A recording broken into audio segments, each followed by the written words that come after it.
Folks, welcome back to Our Mountains. I'm joined by a very special guest. I met this lady when I was still in the classroom a few years ago. This is Miss Octavia Sexton. Miss Octavia, thank you so much for joining us. Miss Octavia is one of the most interesting ladies I have ever met in my life. She's a storyteller, she's an artist, but more than anything else, she's just a neat lady, and we're very lucky to have her. So again, thank you for being here. You came to my classroom a few years ago to teach storytelling. You are an amazing storyteller. How did you get into storytelling? I just grew up with it. It was tradition in my family. They told stories passed down generation to generation, and I went to a one-room school. We didn't have anything to play with, so we had to use our imaginations and make up games. And we played the traditional games, and we told a lot of stories. We had a storytelling tree, and we sang songs, and it's just part of me. It's like breathing. One thing that impresses me is you pass this down too. It's not something that you perform. You also teach the storytelling. I do. I teach through storytelling. I'm a teaching artist. I'm not just someone who performs on stage at festivals or things like that. I actually go into classrooms and I teach core content with the stories. I write. I'm a writer also.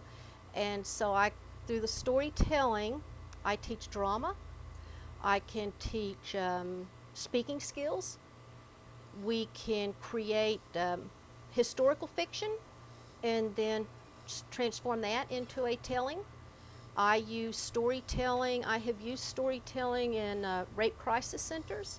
I've used storytelling with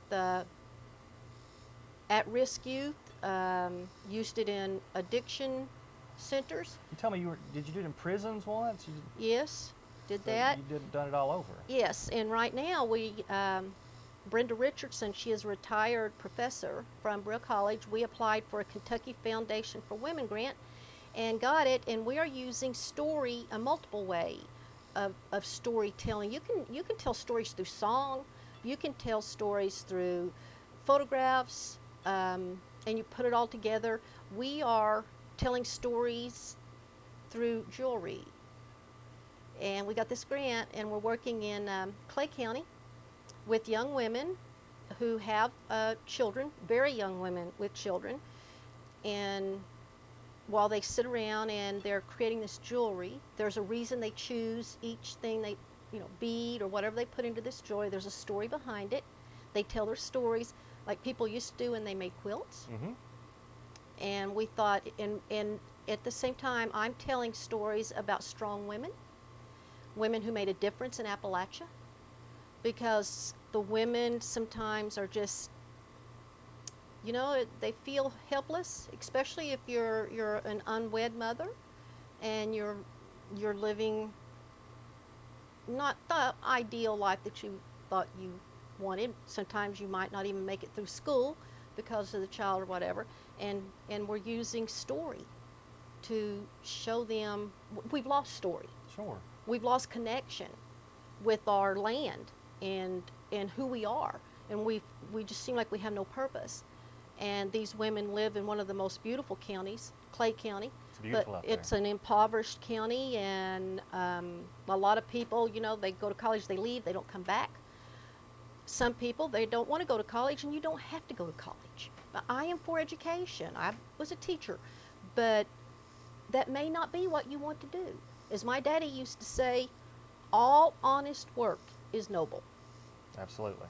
And so we want them to share their story, know how to share their story with their children, and their children be able to pass on stories and know the story of their community and be proud of who and what they are. You mentioned the storytelling through jewelry. That reminded me of when you were in the classroom, you used stones and rocks to Yes. tell stories. Can you tell the folks at home a little bit about that? Well, in the Cherokee tradition, rock is grandfather. It's the oldest of everything that was created by the Creator. Water was the carrier of stories. So in the beginning, all of nature was together, and all of nature has a language, and all of nature recognizes its Creator. So you had the rock was first. Rock is the oldest. And then the water, and then the separation of land and water, and then the plant life, animals, and then you had people. And everything was good, everything communicated, everything had stories. But then people became selfish, and the Creator caused it to happen to where they could no longer understand the animals. They could no longer hear the stories of the river, because the river went everywhere. River is any moving water. Creeks, branches, whatever you want to call it, moving water is called river, and it travels throughout the world. Now, this was before we had the scientific, idea of, evaporation, and what evaporates here will fall in rain in India or something. Cycle, yeah, the whole water cycle. They still understood that water traveled worldwide, and it came back, and therefore it had all the stories of other places. And before people became separated from, the language of the river, they would listen to these stories. But then they couldn't understand the language of the river anymore, but the river still had story. And so the rock listened. And rock would jump up and be carried along by the river, listening to the stories, and when that story was done, it would fall back down, but then it would jump up to hear another one. And therefore, river rock is different from any other kind of rock. Pick you up a river rock. They're smooth. No, there's a word for that, erosion. No, it's full of stories. And so river rock has always been very special to me, because river rock is not only rock, been here from the beginning and knows all, but also contains stories. And therefore, I often, if I enjoy myself in a school, if I feel welcome, there have been places that when I left, I shook the dust off of my shoes. But if I have a good experience, I give them a river rock. And by touching the rock, a part of my energy goes into it. I place it, if you remember, I put it in your hand. You did. I had to touch you, had to put it in your hand. If you're one of those people with that germ phobia, oh, you can't touch me. Well, you ain't getting one of my rocks. But he opened his hand and I gave him a rock. And therefore, we now have a shared experience. Now, for the folks at home who want to maybe hear some more of your stories, maybe book you in their schools or buy one of your CDs, how can they get a hold of you?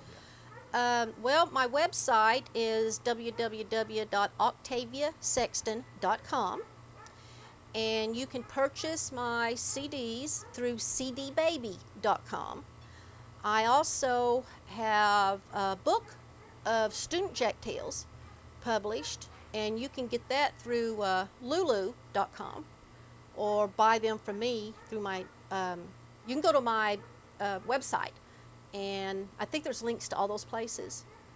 And we'll have a link on our Facebook page to her website if you can't find it, guys. And folks, I told you she was neat, didn't I?